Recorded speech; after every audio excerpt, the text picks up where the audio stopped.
Hi, it's Fred Hammond again from Paul's Motors in Hawthorne, New Jersey. Right here we have one of the all-time classics listed as one of the 10 sleepers for the year to come by Hagerty Vintage Car Rating Service. It's a Volvo 240 DL. And as you can see, there is no way for anybody to mistake this car for anything else. It's got classic lines.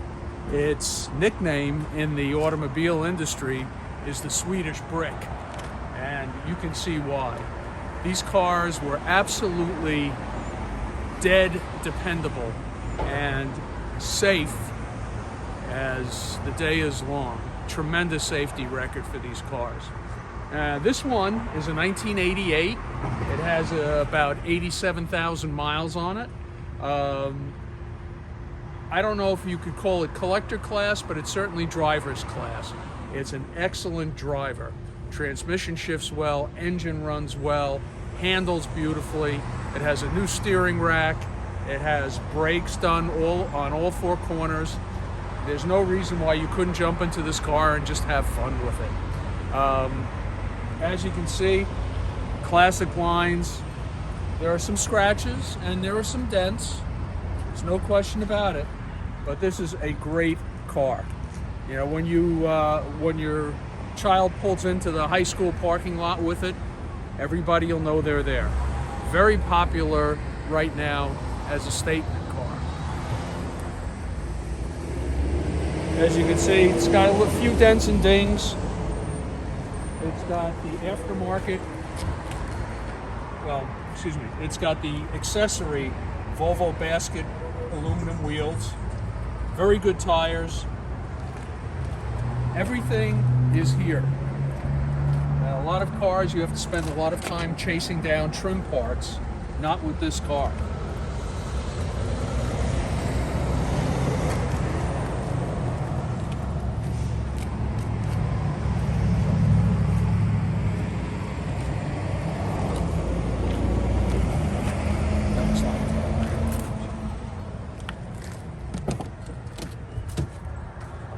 The interior is in excellent shape. Comes complete with the original factory floor mats. And something else that you won't see very much of anymore, wind-up windows. So there's no problems with electric window motors, things of that nature.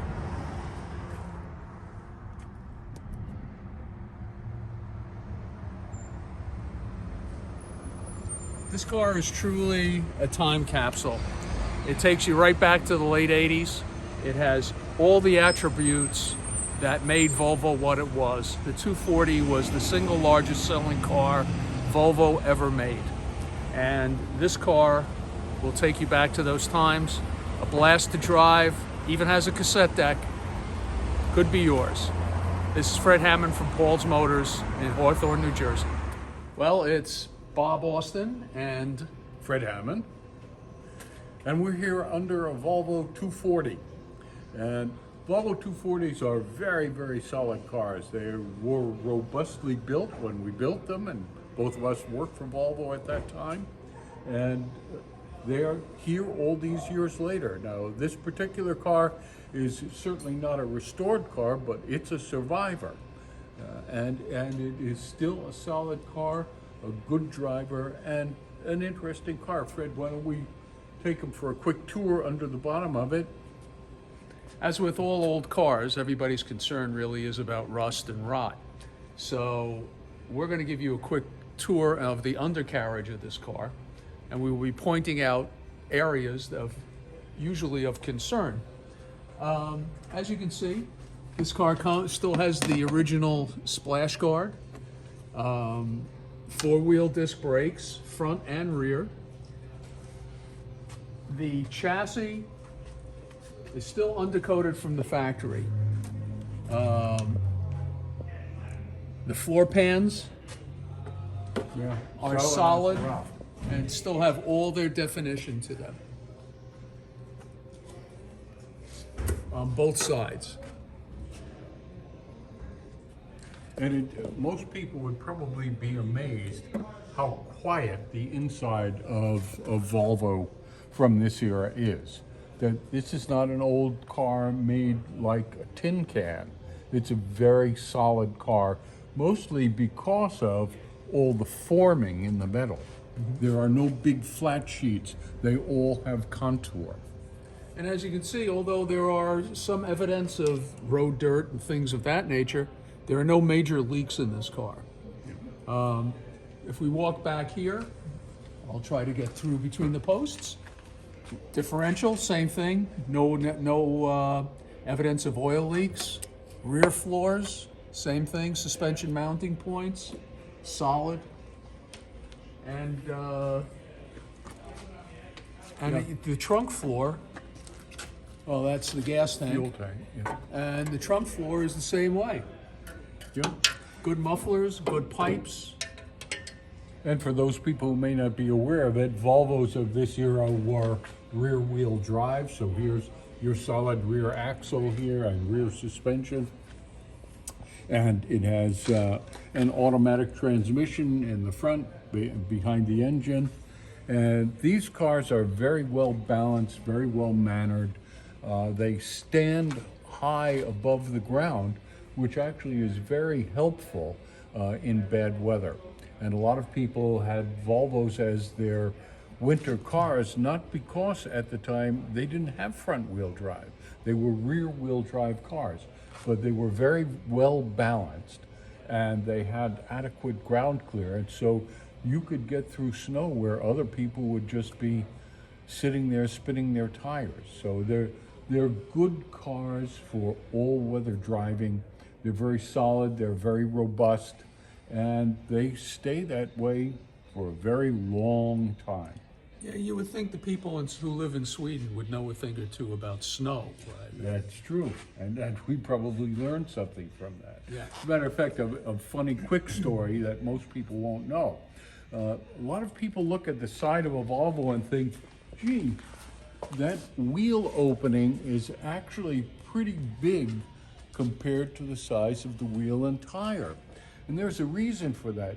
Volvo used to have a standard that said you had to be able to take the car out to our proving grounds, put snow chains on it, and run a figure 8 in our proving grounds without the snow chains hitting the tires and, you know, taking any of the paint off.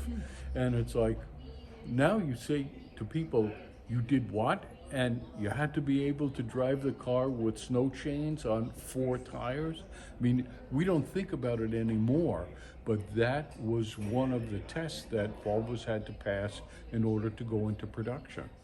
And as you can see, the tires are in excellent condition.